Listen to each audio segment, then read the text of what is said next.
Me da muchísimo gusto darle la bienvenida y saludar a Ricardo Márquez Blas, consultor en seguridad pública. Ricardo, ¿cómo estás? Buenos días. Muy buenos días, con el gusto de saludarlos. Para escuchar la opinión que le merece a él, si hay que presumir algo, hay que celebrar algo luego de la recaptura de Caro Quintero.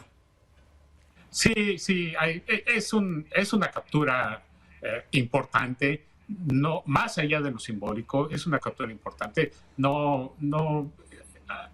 es bueno demeritar este hecho. Es un líder de una organización muy violenta, dedicada, entre otras cosas, al narcotráfico. Particularmente operaba en algunas zonas de Sinaloa y en Sonora, particularmente en la frontera con Estados Unidos. Es una captura importante, no solamente para México, también para la relación bilateral con Estados Unidos y particularmente en términos del mensaje que manda el gobierno de Estados Unidos en este caso, que es un mensaje muy contundente, muy fuerte, de que puede pasar mucho tiempo antes de que un líder criminal o que haya atentado contra algún ciudadano norteamericano sea llevado ante la justicia. Pero las autoridades norteamericanas, aunque tarden mucho tiempo, lo van a llevar ante la justicia. Es un hecho importante, sin duda. Rafael, Ricardo, y justamente hablando sobre el tema de los Estados Unidos, hace algunos meses autoridades estadounidenses señalaban que entre el 30 y el 35% del territorio mexicano pues se encuentra en manos del crimen organizado. Ellos señalaban como áreas incluso ingobernables algunas zonas de nuestro país. ¿Coincides con esta cifra, que sea entre el 30 y el 35% de nuestro país el que esté en manos del crimen organizado? Bueno, a ciencia cierta nadie sabe qué proporción del territorio mexicano está bajo control de organizaciones criminales. Lo que es un hecho, ya hay distintas estimaciones, pero lo que es un hecho digamos, incontrovertible es que sí hay zonas de México que están más allá del control de las autoridades, sean de las autoridades municipales, estatales o federales. Es un hecho. No hay un consenso ni hay un conocimiento exacto acerca de cuál es la proporción exacta del territorio mexicano que está bajo control de estas organizaciones criminales, pero claramente existen.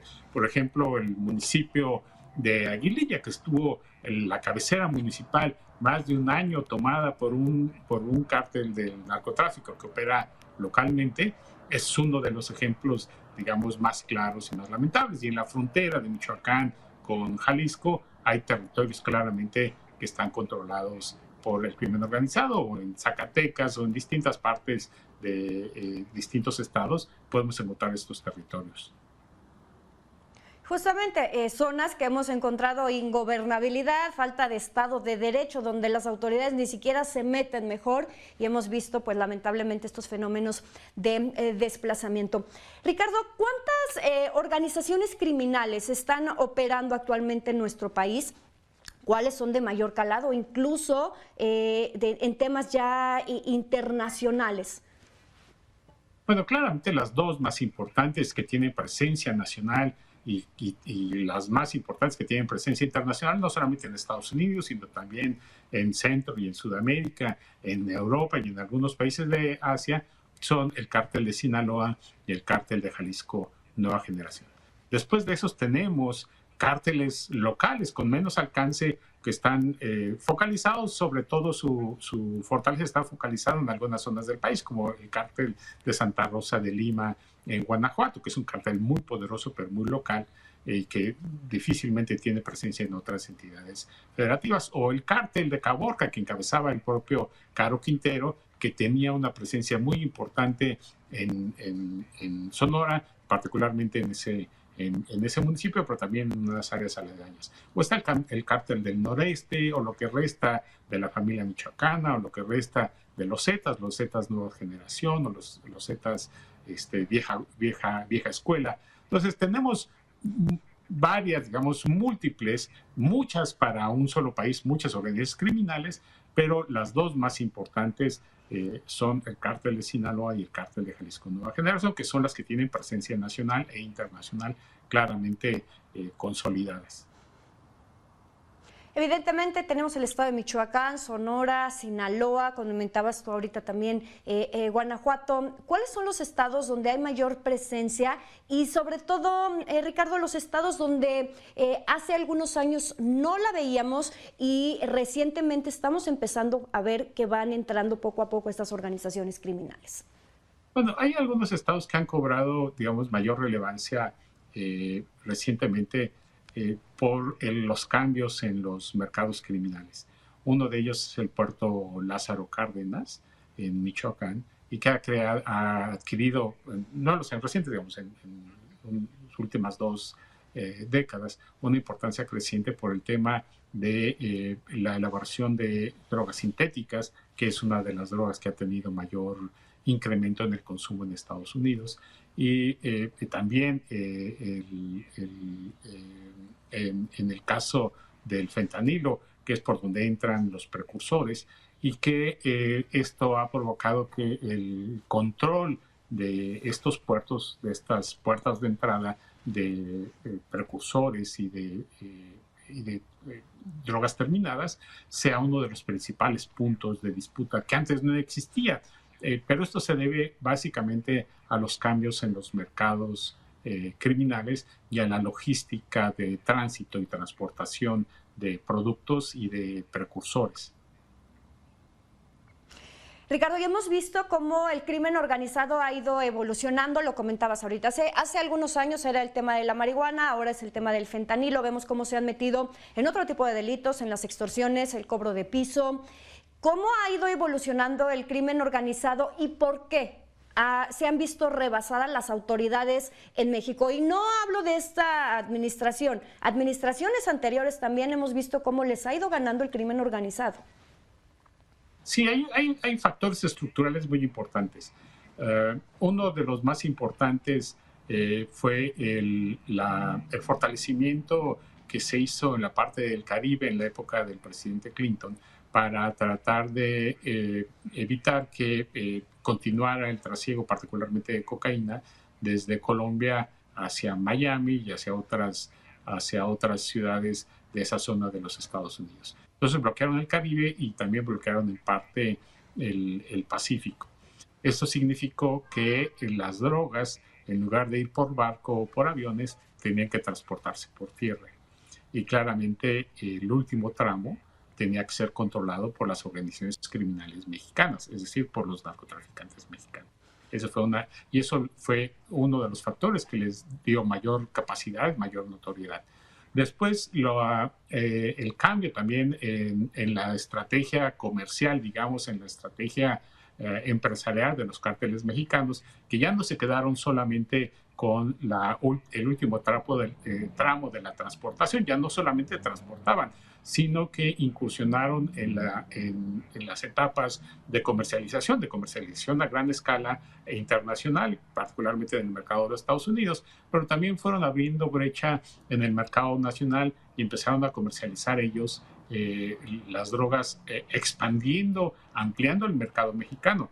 Recordemos que el mercado mexicano de las drogas es un mercado en constante expansión y que si bien ya la marihuana no es un producto tan importante para exportar a Estados Unidos, sigue teniendo una importancia creciente en el mercado mexicano porque sigue creciendo el consumo de marihuana a nivel local, de la misma manera en que sigue creciendo el consumo de otros productos como las metanfetaminas en el mercado local. Entonces, claramente uno de los más importantes fue el bloqueo de Estados Unidos al Caribe y al Pacífico, que se repitió nuevamente en el último año de Donald Trump.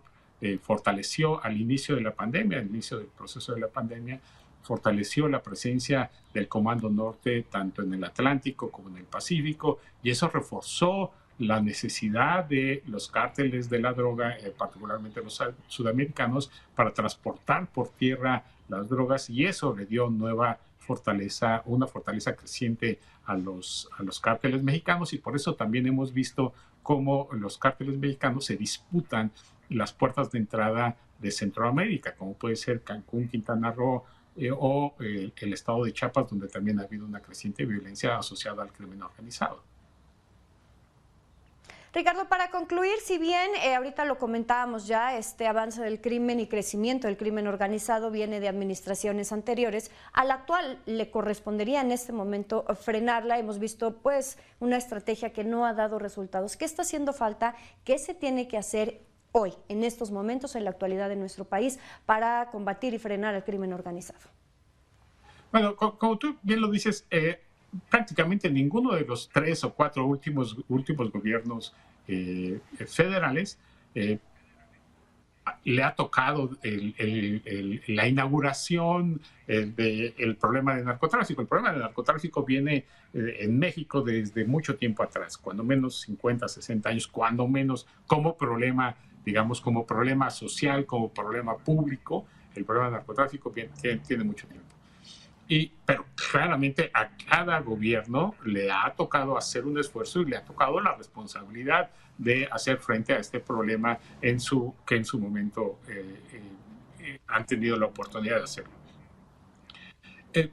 Y una cosa que es muy impresionante y que es muy importante tener en cuenta es que las capacidades con que cuenta actualmente el Estado mexicano son insuficientes, son inadecuadas para poder pacificar el país y regresar la tranquilidad a la ciudadanía y para poder garantizar la tranquilidad y la normalidad en el país. Las capacidades son insuficientes, por lo que habría que empezar por reconstruir, reconfigurar las capacidades del Estado mexicano para hacer frente a estas poderosas organizaciones del crimen organizado. Ricardo, muchísimas gracias por esta entrevista. Ricardo Márquez Blas, consultor en seguridad pública. Un gusto como siempre, buen día.